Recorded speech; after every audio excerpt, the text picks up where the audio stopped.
భీముడు మరియు కోతి తోక. ఒకరోజు భీముడు అడవిలో నడుస్తూ ఉండగా రోడ్డు మధ్యలో ఒక కోతి తోక అడ్డంగా కనిపించింది. భీముడు తన బలం మీద గర్వంతో అన్నాడు, అరే కోతి, నీ తోకను కొంచెం పక్కన పెట్టుకో, నేను తొందరగా పోవాలి అని అన్నాడు. అప్పుడు కోతి అలసటగా నటిస్తూ చెప్పింది, అయ్యా భీమా, నేను చాలా బలహీనంగా ఉన్నాను, నీకు వీలైతే నువ్వు నా తోకను పక్కన పెట్టు అన్నాడు. భీముడు నవ్వుకుంటూ ఇది నాకు పెద్ద పని కాదు అని చెప్పి కోతి తోకను ఎత్తడానికి ప్రయత్నించాడు.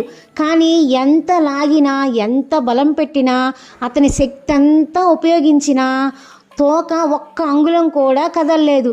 భీముడు ఆశ్చర్యపోయాడు. తనకంటే బలం ఉన్నవారు ప్రపంచంలో చాలా కొద్ది మంది మాత్రమే. అయినా ఈ కోతి తోకను కదిలించలేకపోవడం అతనికి ఆశ్చర్యమే కాక అవమానంగా కూడా అనిపించింది. అప్పుడు కోతి చిరునవ్వుతో అంది, భీమా, నా నిజ రూపం చూడాలనుకుంటున్నావా అని. అది ఒక్కసారిగా రూపం మార్చింది. అది కోతి కాదు, హనుమంతుడు. భీముడు ఆశ్చర్యంతో భక్తితో నేలకూలి నమస్కరించాడు. అతను గ్రహించాడు తన గర్వం ఎంత మూర్ఖమైందో అని.